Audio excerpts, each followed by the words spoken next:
This is Bacon and Chad again, Dirtport TV. We're getting ready to install this light bar. I ordered this off of eBay. Hey YouTube.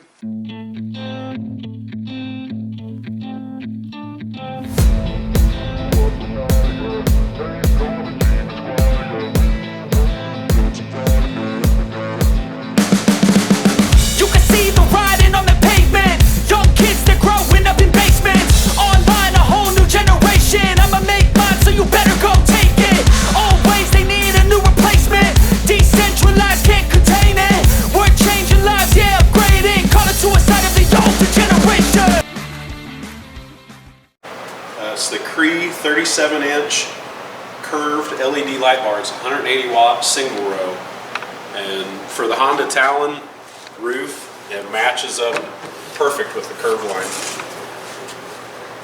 I kind of done some pre-wiring. I put in some switches and a fuse block I'd like to show first before we put this up. All I did was just bolt this to the roof, and I have the wires hanging out of the bottom.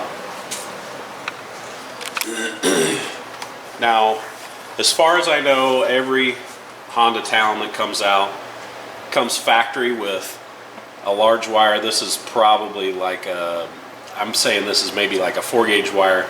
There's this wire, and then there's a black one that comes factory in the harness, and it's just sitting up here taped up, and that's for your winch if you ever want to install a winch. Well, I don't. Even if I do put a winch on, I can still put that in, but I decided to make a fuse block, a switched fuse block for some extra accessories, and I really didn't want to have to tear all my plastic out every time and go back to that fuse block, so I decided to make a panel here. I just cut out a piece of steel plate, painted it all up, and then I mounted this. This is a 120 amp relay, 12 volt relay. So of course you hook your main power up. That goes to there. This is the power coming out of the relay that goes to the fuse block. And then there's a switched set of wires that were sitting up here too, which I think was also for probably your controls or whatever. That's to power your winch up when you turn your key on or whatever. So that's in, and this wire is the ground wire going to the relay. This is the switched power. So to kind of explain it a little bit, hook this up and show you. So got juice there all the time, even with the key off. No juice there. Turn the key on, you got juice there. This black wire right here is also, that's the one that's in the factory wiring harness. Right there. That's in the factory wiring harness also. So when you turn the key on, you got juice to every one of them. There's 6 circuits here, so it's nice to add extra stuff, whatever. The only thing I have on it is the LED light bar. I also have this inline fuse right here is to the speaker and radio that I'm putting in, which is the Thunder. It's a Thunder Buckets radio, and you'll see that once we get the roof up there. But this is just because that's wired into this hot side all the time. The Thunder Buckets radio has its own switch right on the roof where you turn it on and off. That allows you to have your memory to your radio and everything else, but that's a different story. So that kind of explains all that. Gives you extra room for whatever else you want to add. It can all be all your extra accessories. It's all going to be switched. So you got to turn your key on before you can hit your toggle switches before they will even work. And that works out great, keeps everything charged. I'll throw this roof on real quick. Do you need a hand with the roof? No, I think I'm good.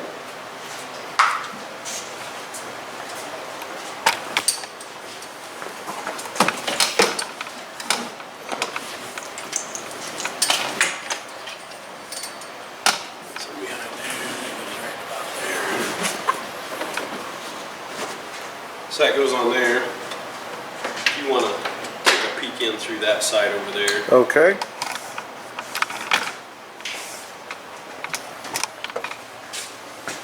Now this is my switch, and it's got 3 pins on the back.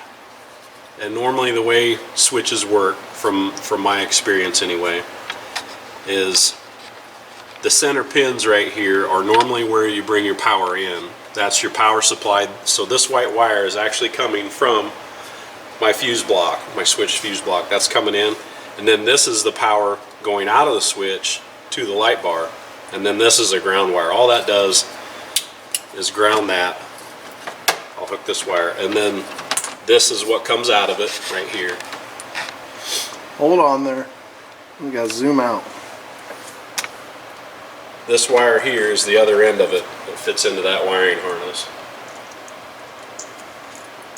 So I'll stick these two together like that. Now, see how that's lit up? That's lit up basically giving you an idea when it's dark out, you know where that switch is at. Flip it up, tells you your light bar's on.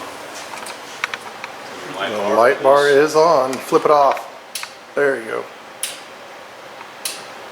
Seems like a really bright light bar.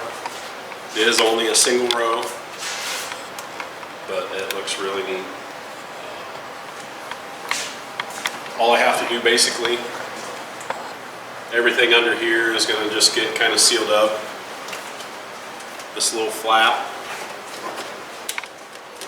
right here kind of protects all that. Shut that light off so I'm not blinded. You know? So by the time I'm done here,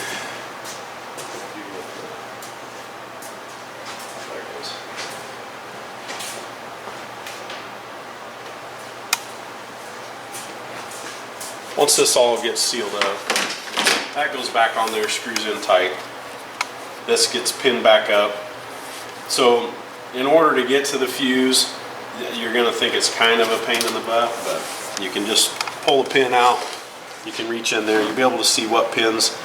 This fuse block, if you blow a fuse, there's a little LED light on every one of those fuses. So that will be lit up. If it ever has a blown fuse, it'll light that up red. You'll be able to tell which ones burn out. All you got to do is pop that little cover off. Like that, you can get to all of them. But of course this is going to be on there, so it might be a little bit more of a pain, but it doesn't look too bad. I don't think it's going to be too bad. You'll be able to see everything. You'll be able to get to them. All you really got to do is just pull 2 pins to get to it. You know, it's not like changing a Can-Am Maverick belt or anything. No, nope. That's why you go with a Honda.